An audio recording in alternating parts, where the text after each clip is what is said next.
everyone, welcome back to my channel, and today we are taking up the topic transportation from chapter 6 life processes. This means transporting of substances from one body part to the other. We are going to take up plants first. So plants have two major organs for transportation. First is the xylem for transporting water and minerals from the soil to different parts of the plant, and second is phloem for transporting food to different parts of the plant. Taking up xylem first. Well, xylem mainly consists of dead cells. So xylem has tracheids and vessels. Now these tracheids have pits in their walls and they are spindle shaped. They are present in non-flowering plants. The vessels are dead cells, so they don't have any cytoplasm or nucleus. They are lignified and have cellulose. So they also provide strength to the plants. Now we are going to discuss this process in detail. The transportation involves three major processes.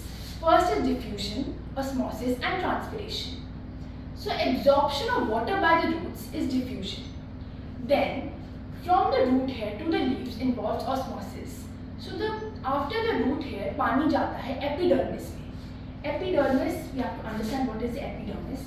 This is the outer layer. This is the epidermis. तो हम ये outer layer ले रहे हैं. ये है inner layer, so this is the endodermis. और बीच में इनके है root cortex.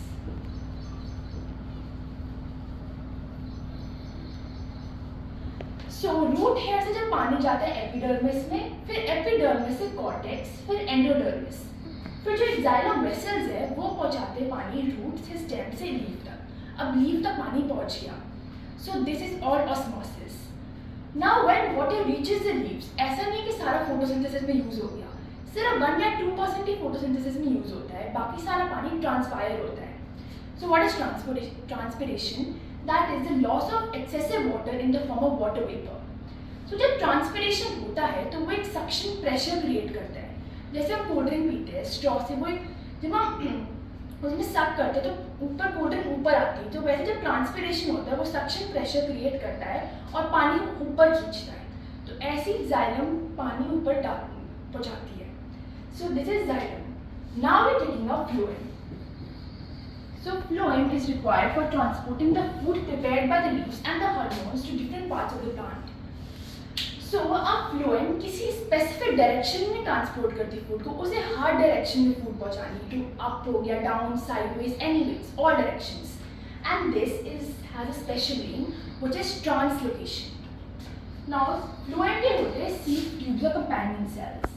तो ये मेनली लिविंग सेल से कंपोज होता है. तो सीव ट्यूब्स और कंपेनियन सेल्स इसकी मदद करते हैं. Now we are going to do transportation in animals. Now transport system animals में ज़्यादा complex है as compared to plants.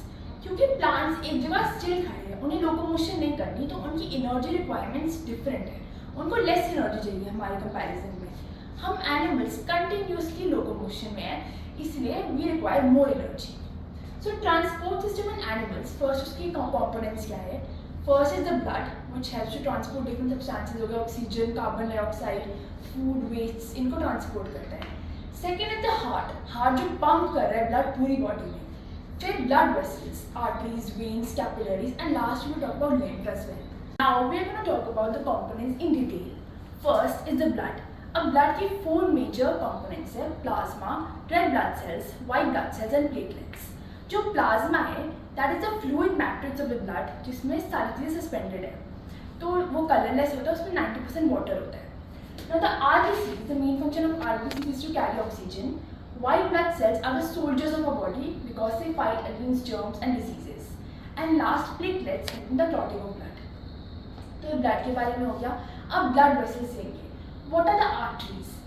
Arteries are blood vessels which carry blood from the heart to different body parts. और ये जो है oxygenated blood carry करती है different body parts तक. पर एक्सेप्शन है पल्मोनरी आर्टरी, क्योंकि उसमें होता है deoxygenated blood. Then are the veins. Now the veins carry the blood back to the heart from the body parts back to the heart. और वेन्स में deoxygenated blood होता है, but exception is pulmonary vein, क्योंकि pulmonary vein में होता है oxygenated blood. And last are the capillaries. जब arteries और वेन्स मिलते हैं वो मीटिंग पॉइंट होता है, कैपिलरीज बनते हैं उस जगह. Now we will talk about the heart. कैसे हमारी सर्कुलेशन हो रही है पूरी बॉडी में. So this is the figure. We going to start from the vena cava. Vena cava is the main vein. तो जो ब्लड होता है वो वेना कावा से जाता है, वो एंटर करता है राइट एट्रियम. राइट एट्रियम जाएगा वो राइट वेंट्रिकल. अब राइट वेंट्रिकल से निकलेगी पल्मोनरी आर्टरी, और ये पल्मोनरी आर्टरी में है गंदा मतलब डीऑक्सीजेनेटेड ब्लड. फिर पल्मोनरी आर्टरी एंटर करेगी लंग्स. लंग्स में होगी exchange of gases. Exchange of gases हुई. अब जो है लंग्स से निकलेगी पल्मोनरी वेन. इस पल्मोनरी वेन में फ्रेश एकदम ऑक्सीजनेटेड ब्लड है इसमें. अब पल्मोनरी वेन है, हार्ट एंटर करेगी लेफ्ट एट्रियम को. लेफ्ट एट्रियम एंटर करेगी, फिर लेफ्ट वेंट्रिकल, फिर वो जाएगी aorta which is the main artery. Aorta से बॉडी, और ये साइकिल चलता रहेगा continuously. Well, so this was the main blood circulation in human body. Simple intro to lymph.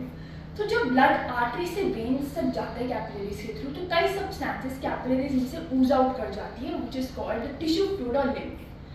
And its main function is nutritive, protective, and also fighting against germs and diseases. Well then, this was my video on transportation. Hope you liked it. Stay tuned.